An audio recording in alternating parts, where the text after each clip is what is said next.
Sacred Heart ER in Norfolk hums under fluorescent lights at 2:17 a.m., antiseptic sharp in the air like a blade. Katie Morrison moves between beds with the practiced efficiency of someone who has calculated exit routes in every room she's entered. Her scrubs hang loose over a frame built from 18 years of carrying other people's weight, literal and otherwise. Under her collar, a single dog tag on a broken chain rests against her chest. She touches it before every shift. A ritual. A promise kept to men who never came home from Marjah. The ER is understaffed tonight. Third-year resident named Chen stands over a stab wound in Bay 3, hands already trembling. Katie has seen that tremor before. Not fear. Inexperience. She moves past him without being asked, her own hands reaching for supplies with the muscle memory of someone who has done this under mortar fire. 14-gauge angiocath, she says quietly to Chen. Not a question. A statement. Chen blinks. How did you? The wound depth. Subclavian approach. She's already pulling the dressing, and her fingers work with a speed that looks almost casual. Tourniquet technique. Combat method. The kind taught in classified briefings at Fort Bragg, not nursing school. She wraps the pressure dressing with her left hand while stabilizing the wound with her right. The hemorrhage stops. The patient's blood pressure climbs back toward survivable. O2 sat rises from 82 to 91 in 40 seconds. Chen exhales. Where did you learn that? Katie doesn't look up. Something I saw online. The lie is thin. She knows it. The way her hands had moved, too fast, too practiced, the kind of precision that comes from doing it dozens of times under actual fire, not YouTube videos. But the lie is necessary. The lie is survival. Major Katie Morrison doesn't exist on paper anymore. Not after Marjah. Not after she refused to falsify casualty reports and watched Colonel Hendricks destroy her entire career to protect his own. Some erasures are so complete that the only way forward is to become someone new. Someone small. Someone who keeps her head down. Dr. Ashford is watching from his office window. She feels it before she sees him, that specific weight of a gaze that carries suspicion. He's leaning against the glass, his tailored coat hanging on shoulders that have never known a 20-mile forced march with 70 pounds on his back. His hands are surgeon's hands, clean, manicured, soft. He's staring at Katie's hands like they're a problem he needs to solve. When he calls her into his office 17 minutes later, his voice is conversational. Almost friendly. That tourniquet technique you used, Morrison. Impressive. Thank you, Doctor. Where did you say you learned it? Katie stands with her hands at her sides, palms forward. Non-threatening posture. Deferential. Every inch of her body language screaming compliance and humility. The mask she's worn for 2 years. There are YouTube videos from combat medics. I watch them on my breaks. Try to stay current. Ashford's eyes don't move from her face. He's a tall man, 6'2", but Katie's training allows her to register that his center of gravity is weak. Left leg bears more weight than right. Office circulation problem. Possible DVT. She files the observation away. Not useful now. Maybe never. But a soldier catalogues terrain, obstacles, vulnerabilities. Always. Combat medics, he repeats, and something in his voice has changed. The friendly tone is still there, but underneath it is something colder. Calculation. Interesting hobby for a night nurse. I like being prepared, Katie says evenly. Preparation is good. He leans back in his chair. So is knowing your place in the chain of command.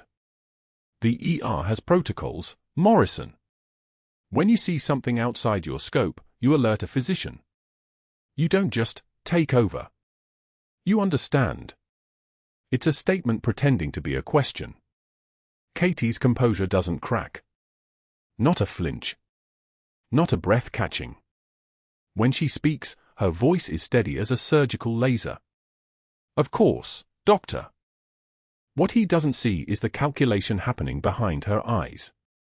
Ashford is threatened. Not by her competence, he's a surgeon, he knows excellence when he sees it. He's threatened by something else. A nurse who knows things she shouldn't know. A nurse whose hands moved like they'd been trained by someone other than Johns Hopkins. A nurse who might ask questions.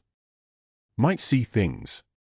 Might know too much about the way hospitals actually work when you've seen how triage operates under real pressure. He smiles. It's a thin smile. You've been on day shifts for 2 months now. Good work there.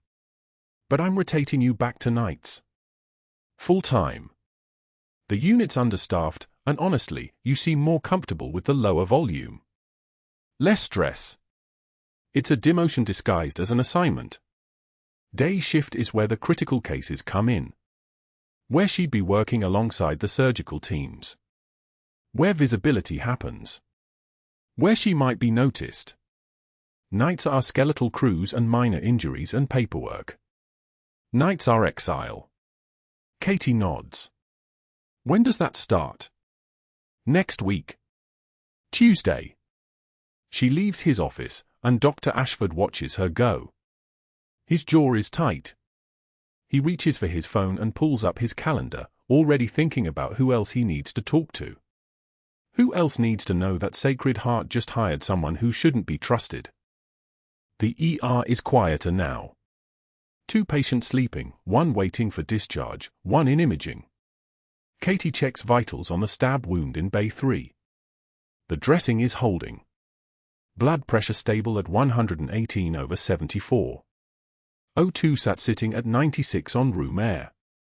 She marks it in the chart with a kind of documentation that's so meticulous it looks obsessive, or a habit from reporting procedures to commanding officers who needed every detail correct because lives depended on it.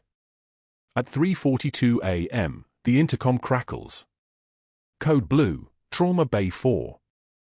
The doors swing open, and a stretcher wheels in with a noise like a scream. Elderly male, collision on IE 64. The impact had been severe enough to fold the sedan like paper. Paramedics are calling out vitals, blood pressure 58/32, respiratory rate 38, GCS of 5. Barely alive. Maybe not for long. Dr. Chen is in the trauma bay. So is resident Sarah Okonkwo. Neither of them moves with the kind of certainty a critical case requires. Okonkwo stands frozen for the first 4.7 seconds. Katie has always been good at counting seconds, before she reaches for the crash cart. Katie's hands are already moving.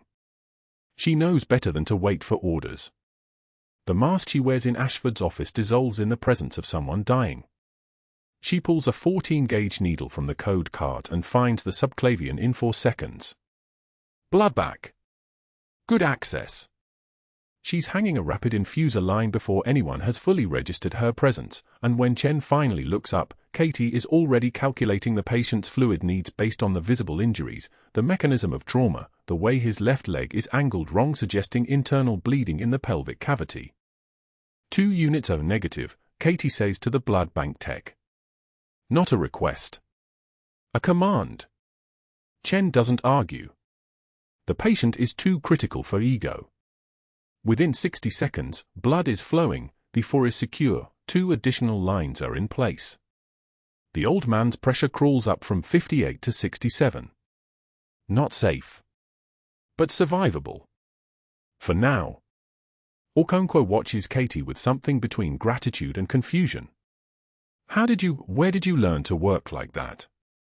Experience, Katie says. She doesn't elaborate. The code is still live. The man's left side is rigid with internal bleeding. He needs CT. He needs a surgeon. He needs things Katie can't provide, so she provides what she can, the kind of precise, economical movement that comes from understanding trauma as a ticking clock that only counts down. When the surgeon arrives to take over the case, Katie steps back into her auxiliary role. Competent nurse. Supportive staff. Invisible. The mask settles back into place like armor. But Dr. Ashford has already seen what's underneath it. At 5:15 a.m., As the first light of Norfolk's winter dawn cracks the parking lot windows, Katie stands in the supply room taking inventory. Her shift has been quiet otherwise. The trauma patient is headed to surgery. Vitals stable. Good outcome probability at 68%. She's restocking the 14-gauge needles when Ashford appears in the doorway. "You're good with critical cases," he says.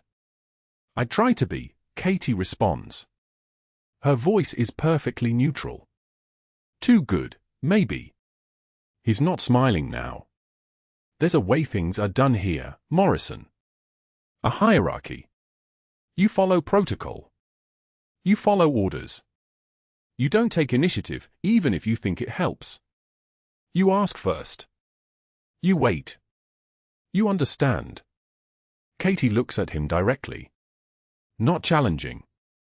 Just present. Present enough that for a moment, something flickers across Ashford's face, a recognition that he's standing next to something that isn't quite what it appears to be. Then it passes. "I understand, Doctor," Katie says quietly. When he leaves, she touches the dog tag under her collar again.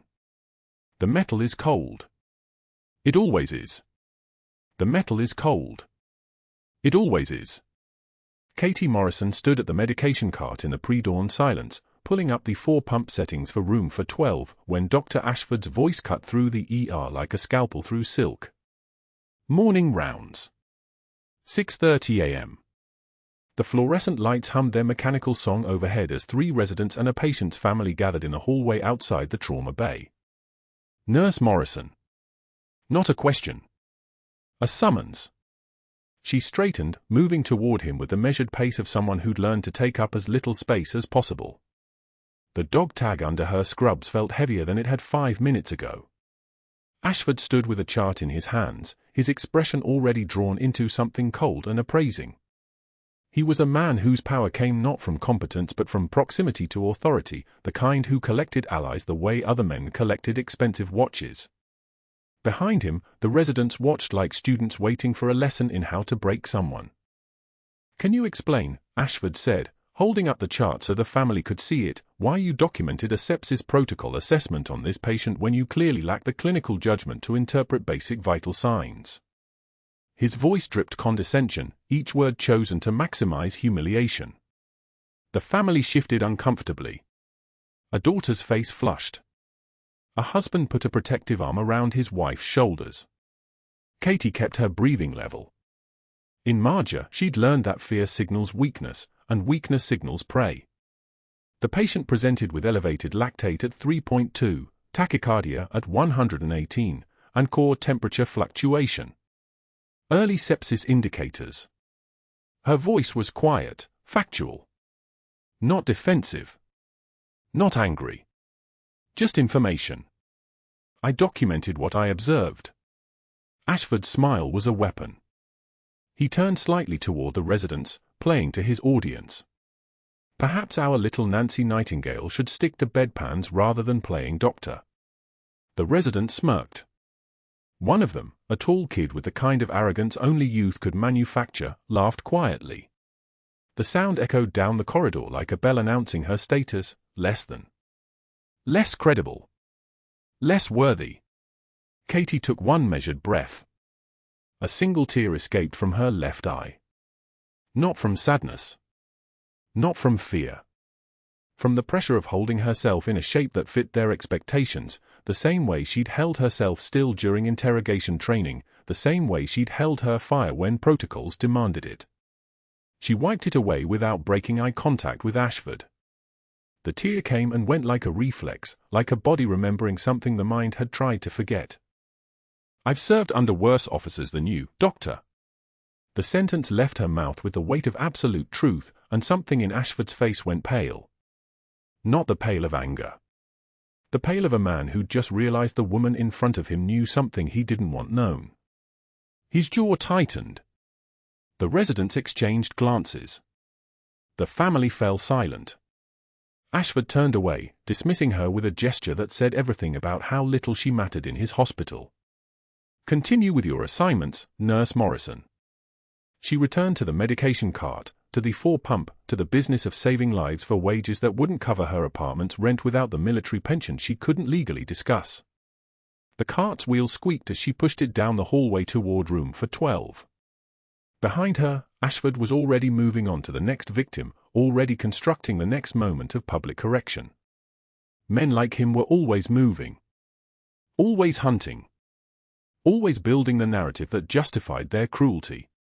The rest of the shift moved in the rhythm of trauma and routine: a chest pain in Bay 3, a diabetic in crisis in Bay 7, a child with asthma whose mother had waited too long to bring him in. Katie moved through it all with the mechanical efficiency of someone who'd learned to compartmentalize fear into a box labeled "deal with later." By the time her shift ended at 7 a.m., exhaustion sat in her bones like a weight that medication couldn't touch. 2 days later, the break room emptied. Katie had been coming to this break room for 8 months.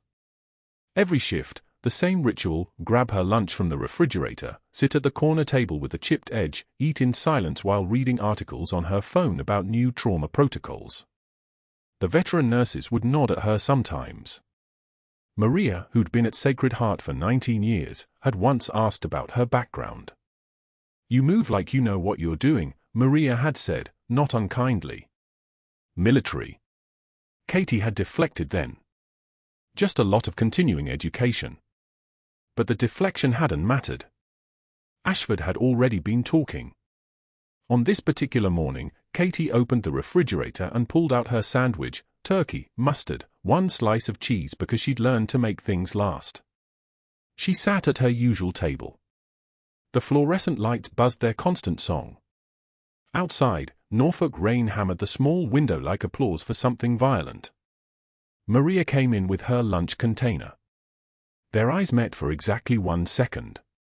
Then Marjah turned and walked out. No greeting. No explanation. Just the sound of her shoes on tile, moving away. 2 minutes later, Sarah, the charge nurse from the night shift, gathered her keys and her empty coffee mug. She didn't meet Katie's eyes. She just left. Then Jennifer, who'd once shared stories about her kids. Then the respiratory therapist, whose name Katie had never quite learned. One by one, they collected their things in a choreography of deliberate avoidance, each departure a small declaration that the space around Katie Morrison had become toxic. The silence that followed was suffocating. Katie stared at her sandwich. Turkey. Mustard.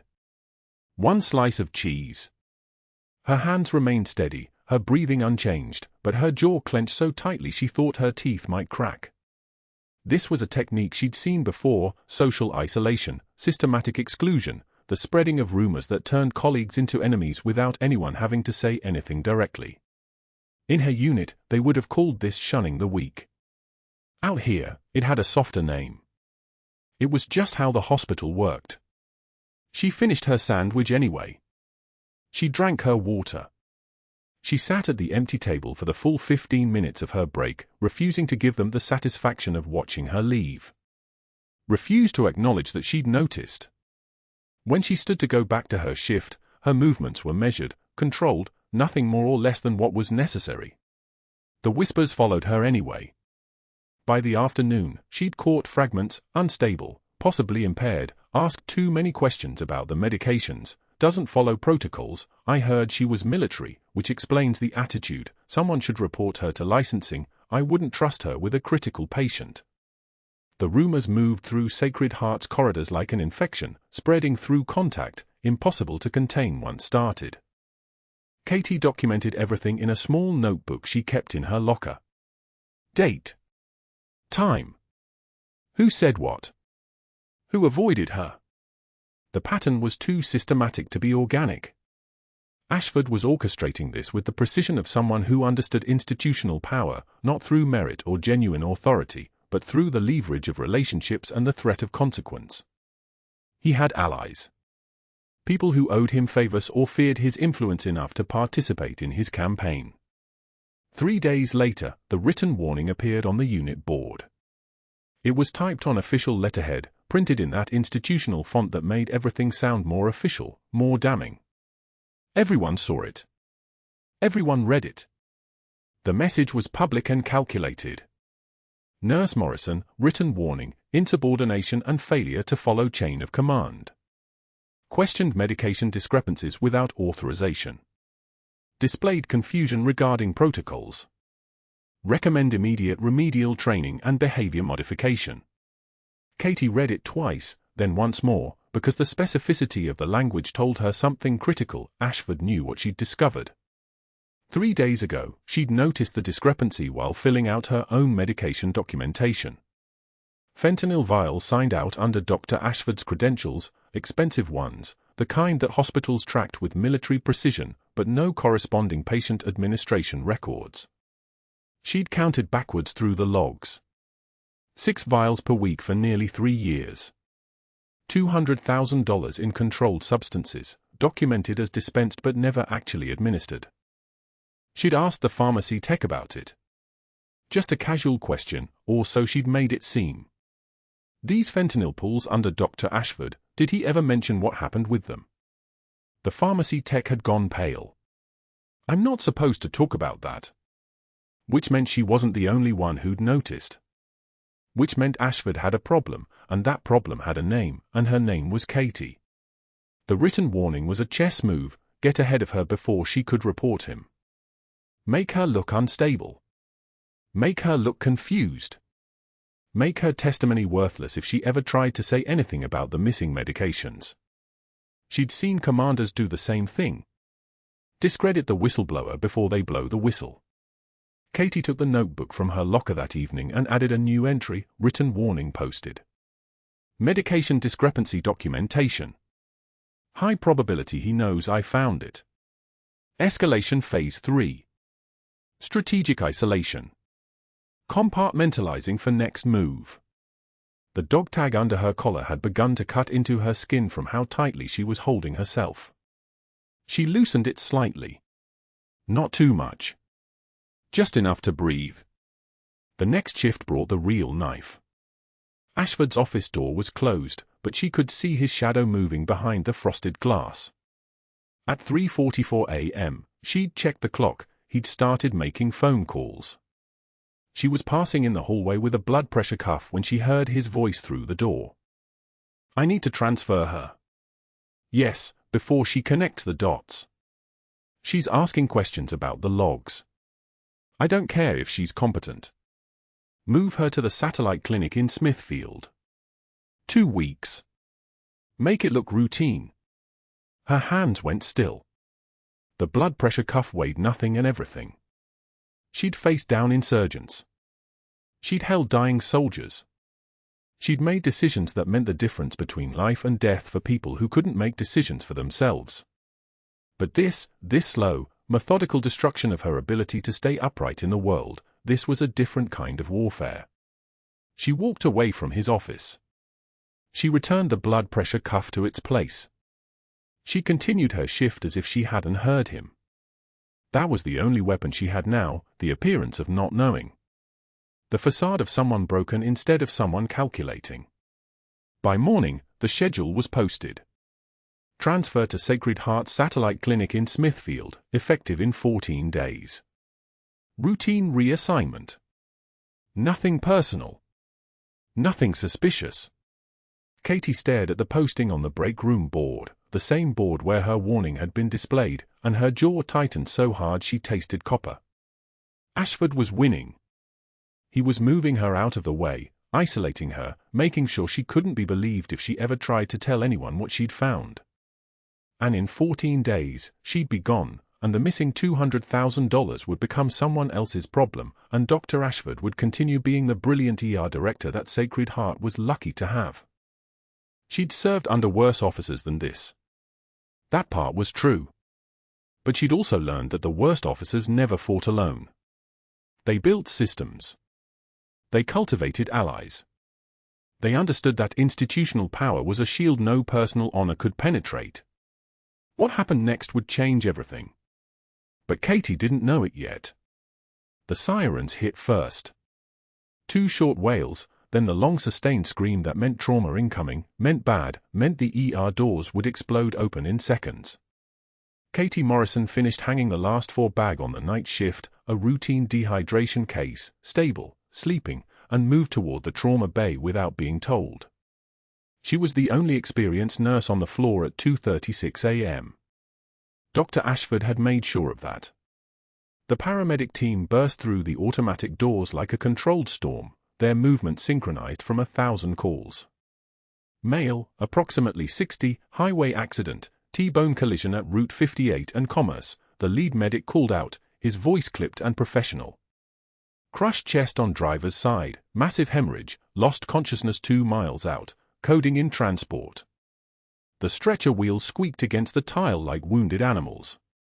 Katie was already moving, already scrubbing in, her hand steady as surgical lasers. The patient's skin was the color of old newspaper, exsanguination, her mind registered automatically. Massive blood loss.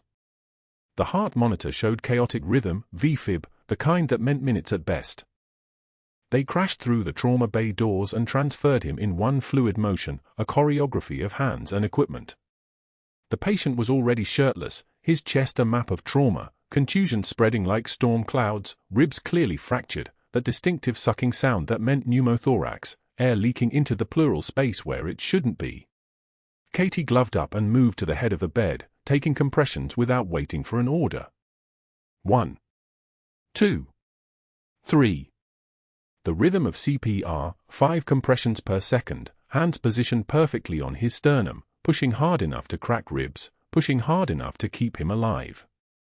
The crash cart rolled in, and the tech called for the on-call surgeon. Katie heard him say it. Heard him dial. Heard the distant phone ring in some surgeon's home, heard the surgeon say something about needing 30 minutes to get to the hospital from his house in Virginia Beach. 30 minutes.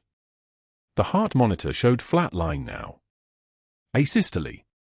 No electrical activity at all. Katie kept compressions, kept the rhythm, kept her breathing controlled.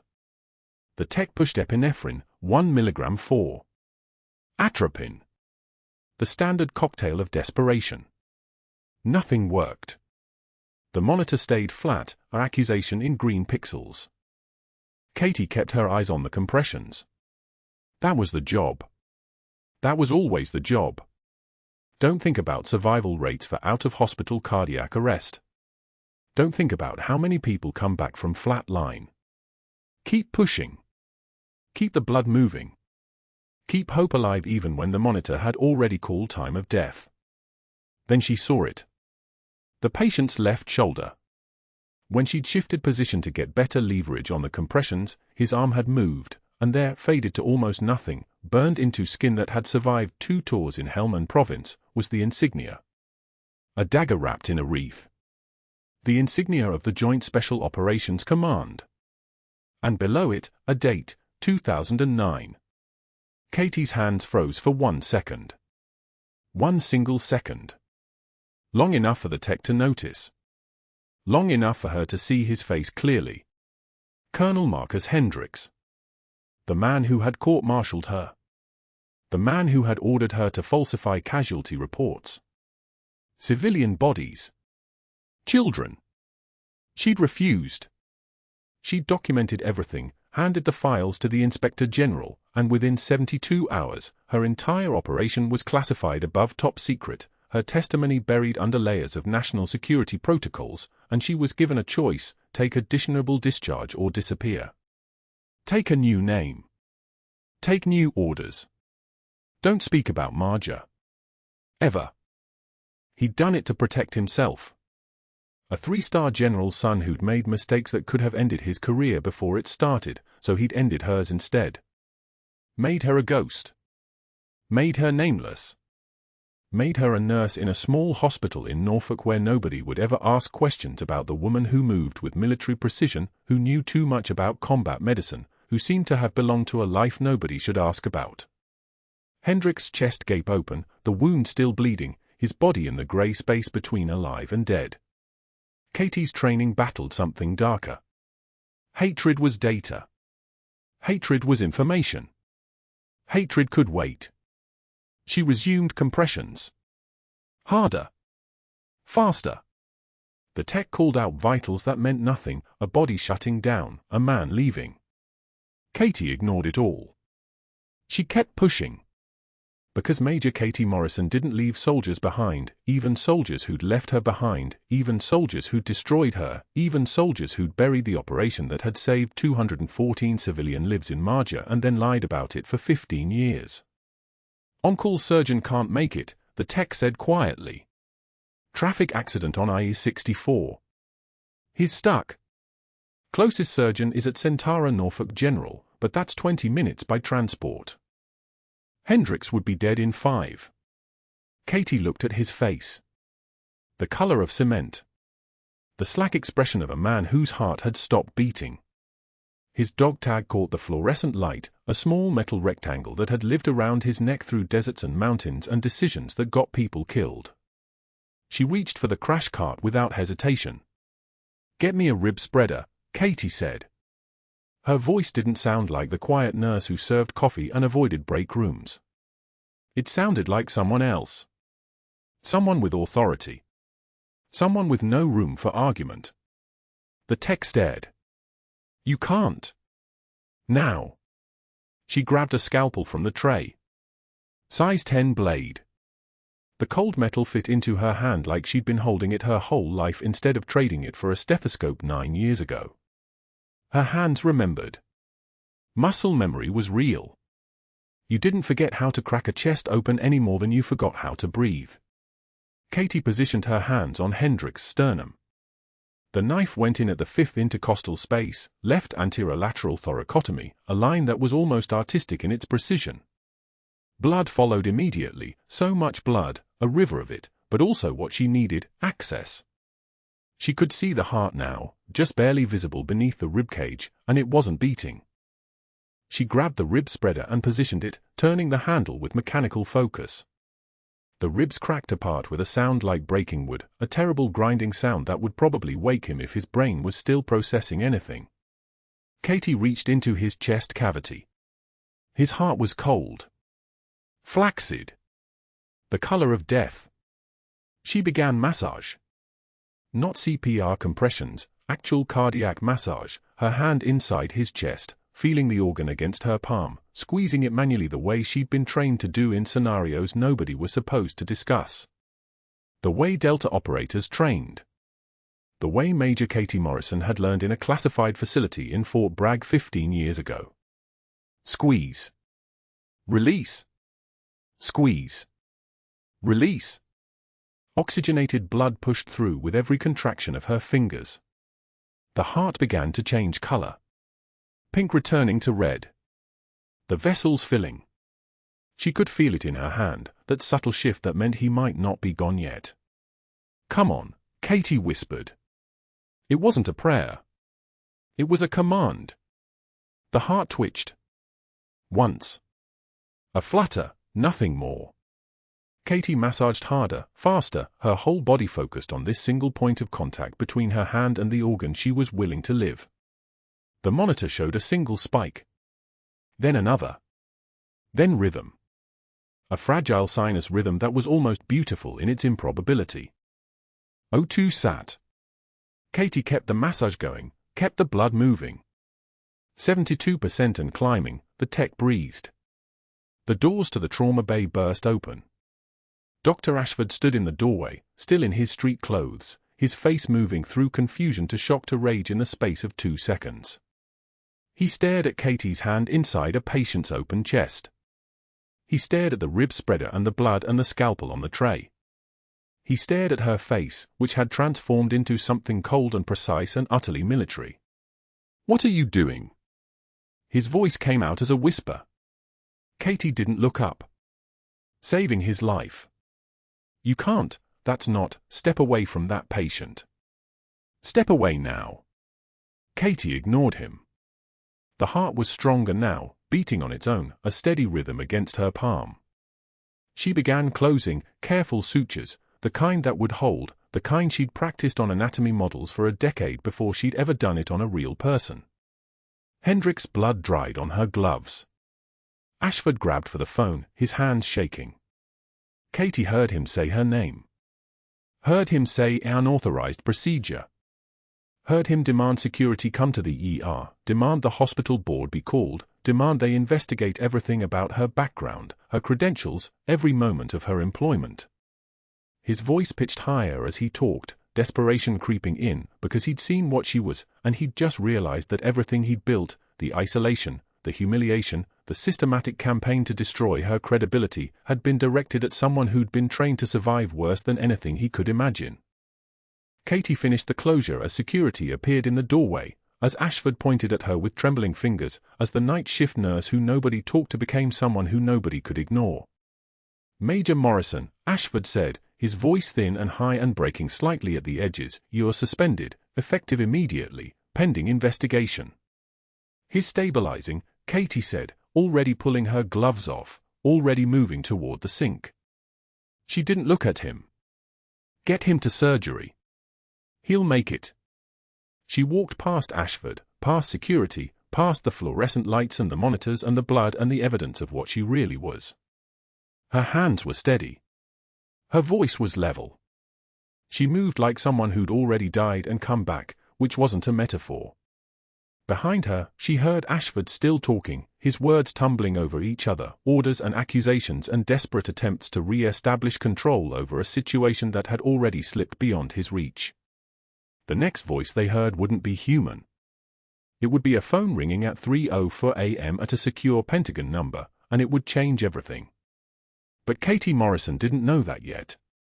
She only knew that she'd just saved the life of the man who destroyed hers, and that sometimes the universe had a sense of timing that bordered on poetic. She grabbed her coat from her locker and walked into the Norfolk night. Within the hour, Dr. Ashford made 3 phone calls. The first was to the hospital administrator. The second was to the state licensing board. The third was to a colleague at the Virginia Medical Society who owed him a favor. His voice on each call was measured, professional, the tone of a man protecting institutional integrity rather than covering his tracks. He reported that a nurse under his supervision had performed an unauthorized surgical procedure, a field thoracotomy, no less, without physician supervision, without proper consent protocols, without any of the regulatory frameworks that kept hospitals functioning. He suggested incompetence. He suggested instability. He suggested she might be impaired. By the time security arrived at the ER, the narrative had already been written. Katie didn't resist. She never did.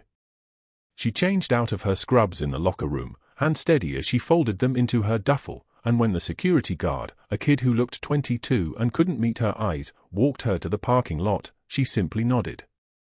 "Your personal effects will be mailed," he said, not unkindly. Katie didn't respond. She'd packed a cardboard box from the break room while Ashford was making calls, while nurses who'd previously acknowledged her existence suddenly found urgent tasks in other wings. The mug went in first, chipped ceramic that read "World's Okayest Nurse" in fading letters, a Secret Santa gift from 3 years ago when she was still just another ER nurse nobody questioned. Then the succulent from her locker shelf, its leaves brown and withered because she kept forgetting it needed water, kept forgetting things needed tending when you were focused on survival. The photo came last, her unit at FOB Shankin Helm and Province, 2015, 12 faces arranged in 2 rows, 6 of them no longer arranged anywhere at all. Their names lived in the silence she carried. Sergeant Marcus Webb. Corporal Danny Reeves. Lance Corporal Thomas Pike. Second Lieutenant James Holloway. Captain Richard Mitchell. And the one whose absence she felt most acutely, Warrant Officer Cole Graves, the team's tactical coordinator, the one who'd taught her that pain was information and fear was just data you hadn't processed yet. At the bottom of the box, wrapped in tissue paper from the gift shop, was the dog tag. One single tag on a chain so old the silver had gone dull. The other half had been buried in Marjah. She'd made a promise over that grave, one hand pressed against dirt that felt like ash, that she would carry both their weight, the one she wore and the one she didn't. That she would live enough for both of them. That she would never forget. That she would never stop fighting. Now, at 11 o'clock at night, standing under a bus shelter that barely kept out the rain, she held that tag in her palm and felt the promise unraveling like old gauze. The rain came harder. Norfolk in November tasted like salt and rust and the particular cold that settled in your chest when you'd run out of places to run. The cardboard was already softening, the bottom starting to give way. Katie didn't move. She'd stood in monsoons. She'd stood in winds that carried the smell of burning buildings and cordite and the coppery thickness of field hospitals at capacity. This was just water. This was nothing. But it was also everything. She was gone. Erased again. First by the Pentagon when the classified operation in Marjah was buried, when she refused to falsify casualty reports and became a liability instead of a soldier. They'd given her a choice that wasn't a choice: disappear or be prosecuted for insubordination. She'd taken the disappearing. She'd changed her name, erased her records, found Sacred Heart and thought she could be invisible in a way that mattered, in a way that let her help without being seen, without being questioned. And she'd managed it for 2 years. Until the man she'd saved recognized her, or she recognized him, and the universe had revealed itself to have a cruel sense of irony. Colonel Hendricks would survive. The field thoracotomy had held. His chest would scar but his heart would beat, and he would wake up in a hospital bed with no memory of the hands that had worked inside him, no knowledge that the nurse who'd saved his life was the same officer he'd destroyed. Unless Ashford destroyed her first. The phone in her pocket buzzed. Unknown number. Katie let it go to voicemail. It buzzed again immediately. She pulled the phone out with her free hand, screen glowing against the dark. Hospital administrator. Ms. Morrison. I need you to come in tomorrow morning at 7 a.m. for a preliminary hearing regarding the incident in Trauma Bay 3. Bring any documentation related to your nursing credentials and training. We take these matters very seriously. Katie's jaw tightened. The preliminary hearing. The investigation. The background check. She knew exactly what happened when institutions started digging into her records.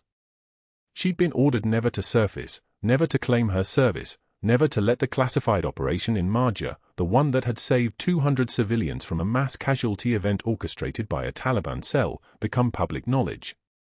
Her entire military history had been sealed, archived in some Pentagon basement behind 3 layers of classified encryption and executive orders that predated the current administration. But Ashford didn't need her full history to destroy her. He just needed enough questions.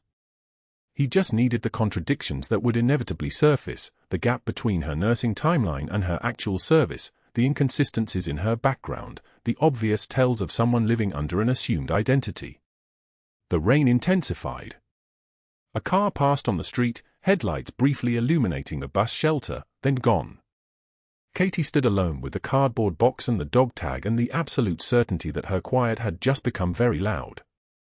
She'd saved Hendricks' life on pure instinct, muscle memory overwhelming judgment. She'd performed a classified military procedure in a civilian trauma bay in front of a man who already despised her, and in doing so, she'd triggered the one investigation she couldn't survive. Ashford would get his answers eventually. Maybe not all of them. The Pentagon would intervene, would seal things, would make phone calls to hospital administrators and licensing boards and state attorneys. But by then, the damage would be done. Sacred Heart would let her go. Her license would be flagged. Her name would be circulated through every medical institution from Virginia to the Carolinas. She'd be unemployable. Untouchable. Disappeared again, but this time without the military's protection. This time as just another nurse who'd crossed the wrong administrator, who'd been too competent, too dangerous, too much. The dog tag bit into her palm. She could feel the raised letters, her name, rank, serial number. Things the Pentagon had erased from all official records. Things that existed only in her hand now, in the weight she carried, in the promise she'd made over 6 graves. She looked down at the cardboard box. The succulent was already bleeding through the bottom, soil spilling onto her feet. The photo was face down, the team's faces hidden. The mug was cracked. And the dog tag was all that remained of her identity, the real one, the classified one, the one that had cost her everything and still demanded payment. A bus approached, tires hissing through standing water. Katie didn't flag it down. She stood motionless under the shelter, rain running down her face, and waited. She'd survived worse than this. She'd survived having her career destroyed for refusing to lie. She'd survived burying half her unit. She'd survived being told to disappear and then doing it so completely that even she sometimes forgot who she'd been. She could survive this too. But she didn't know how. Not yet. The bus passed without stopping. Behind it, the night was absolute, streetlights bleeding into darkness, traffic distant and muffled, the whole city compressed into rain and exhaustion.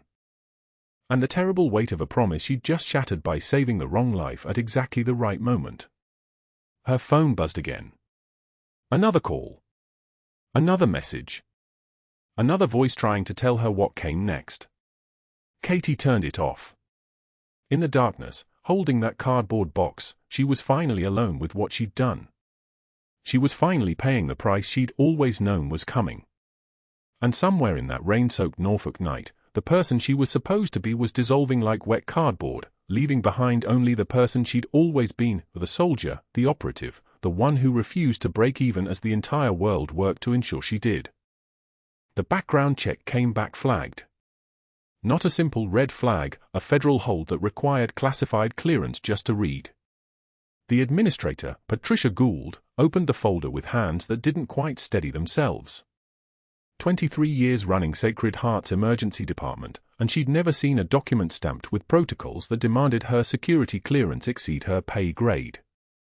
The file itself seemed heavier than paper should be. Inside, one name, Major Katie Morrison. Above it, a designation that made her breath catch, JSOC Operational Personnel. Classified Deployment Records. Afghanistan, 2011 to 2015. For separate tours. The redacted pages outnumbered the visible ones. But that wasn't the worst part. The investigation Dr. Ashford had demanded, the full credential audit, the background sweep, the systematic dismantling of Katie Morrison's career, that investigation had triggered something far more dangerous, an automatic forensic review of all personnel involved in the medication incident she'd flagged. Hospital protocol. Standard procedure. When you investigate one doctor, you audit everyone connected to the case. The system was designed to catch conspirators. Ashford had weaponized it against a whistleblower. He'd never considered that the blade would turn back on him. The audits began quietly. 3 forensic accountants from the hospital's insurance carrier, working through medication logs with the precision of surgeons. They started in October, 2 weeks after Katie's termination. By November 4th, they'd found something. By November 11th, they had a pattern. By November 18th, they had a confession locked inside the electronic signature database. Dr. Michael Ashford had signed out 847 fentanyl vials over 36 months. Pharmaceutical grade. Street value approximately $200,000. None of them were ever administered to patients. None of them appeared on charts. None of them were accounted for in pharmacy inventory reconciliation. Every single signature matched his biometric login.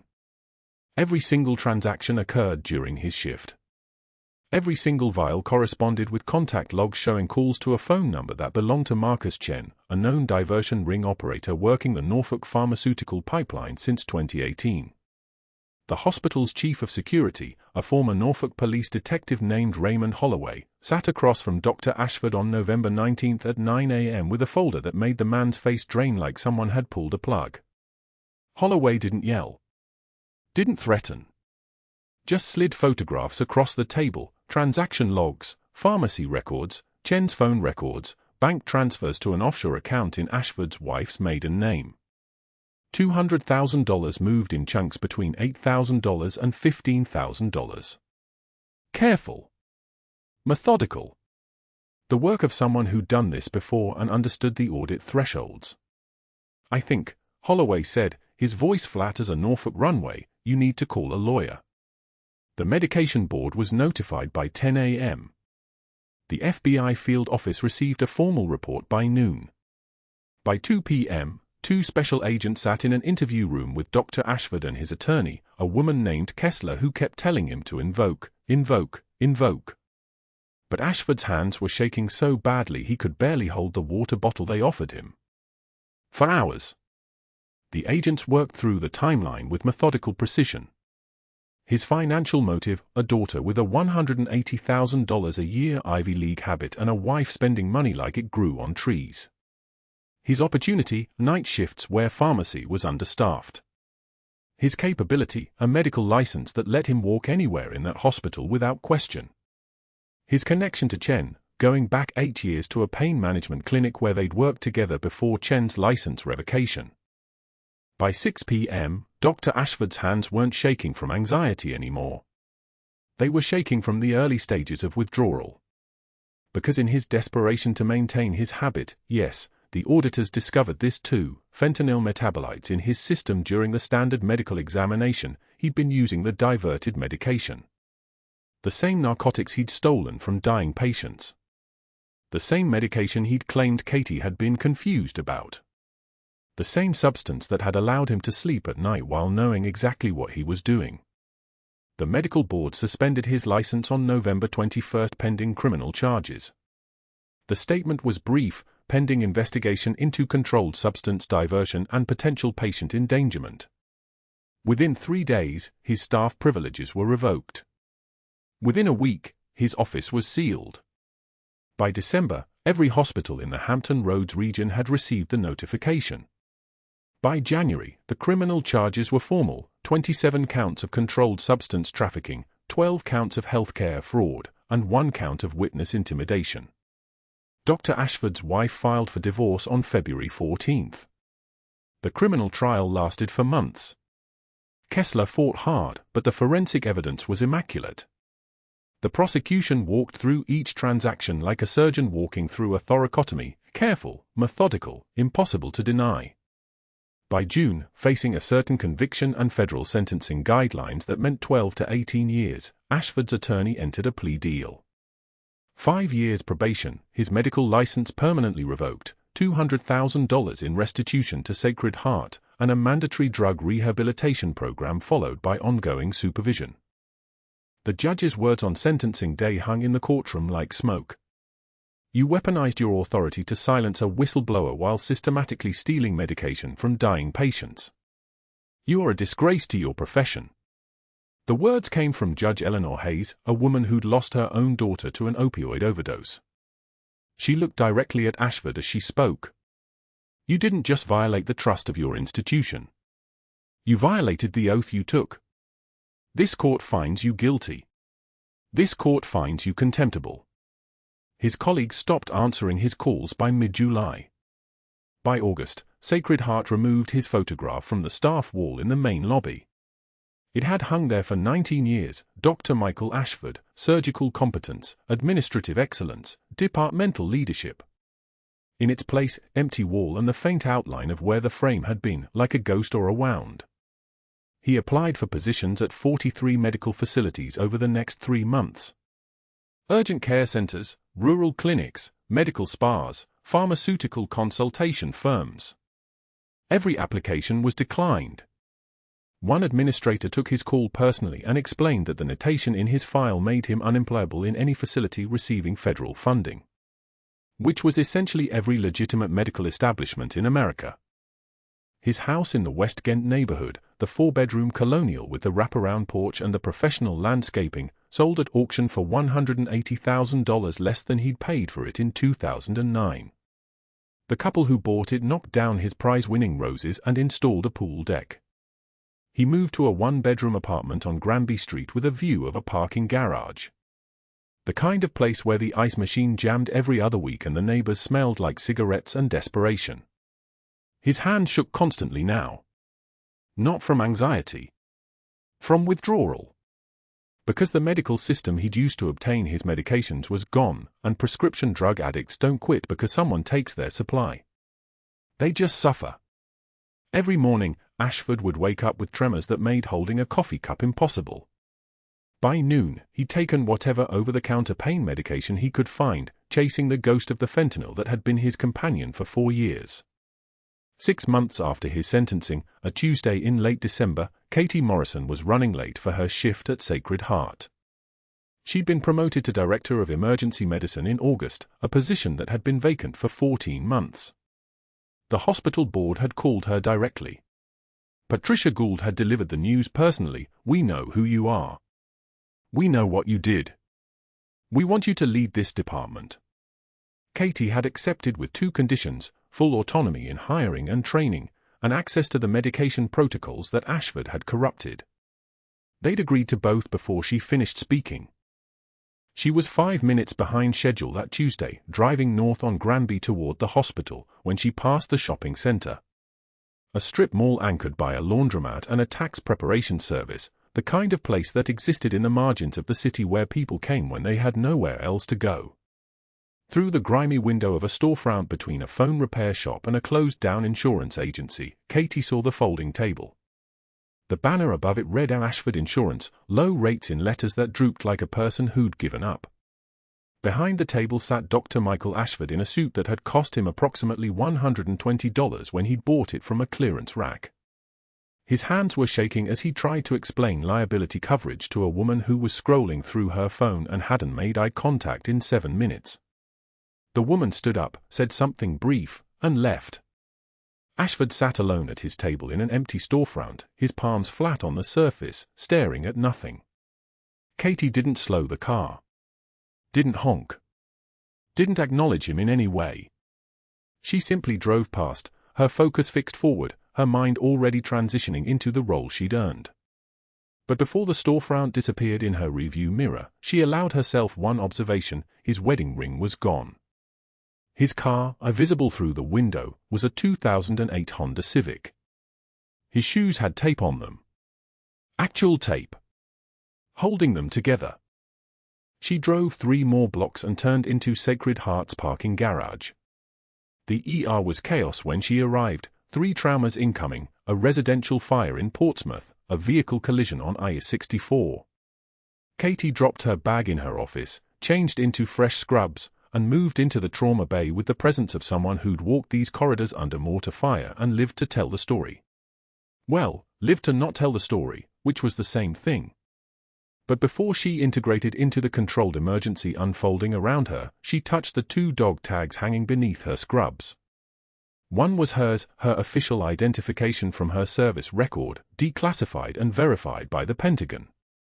The other was Colonel James Hendricks. His daughter had delivered it to her 2 weeks after his death. "He wanted you to have this. He said before he died that you were the finest soldier he ever served with, and he spent his last years trying to understand why he'd destroyed you. He wanted you to know that he understood." At the end, he understood. Hendricks had lived for 4 months after Katie had opened his chest in the ER. Long enough to reconcile with his daughter, Captain Sarah Hendricks of the 3rd Battalion, 5th Marines. Long enough to write a letter to the Pentagon explaining the circumstances of Katie's court-martial and requesting that her record be reviewed for exoneration. The letter had been received exactly 2 weeks before his final stroke. The Pentagon's response had come after his funeral: the charges would be expunged from her file, her rank restored, and a formal apology issued. Katie walked out of her office toward the trauma bays, past the break room where the veteran nurses were gathered. The room went quiet the moment she entered. Not from fear. From recognition. Every single person in that room understood that they'd made a choice during those months when Ashford had orchestrated her isolation. They understood that they'd chosen comfort over justice. That they'd chosen survival over dignity. Katie didn't speak to them. She simply paused in the doorway, made eye contact with each person, long enough for them to feel it, not long enough for it to become aggressive, and then continued toward the ER. Behind her, one of the nurses, a woman named Patricia Chen who'd worked at Sacred Heart for 11 years and had abandoned Katie like the others, said quietly, "I want to work under her." The other nurses didn't respond. But they were thinking the same thing. By 11 p.m., Katie had admitted 14 patients, supervised 3 trauma resuscitations, and trained 2 new residents on the proper protocol for medication documentation. By midnight, the ER had stabilized. The chaos had resolved into manageable emergency. She was preparing her notes in the charting room when a nurse appeared in the doorway, not one of the ones from the break room. New. Transferred from pediatrics. Young. Nervous. Director Morrison, the nurse said. Katie looked up. Yes.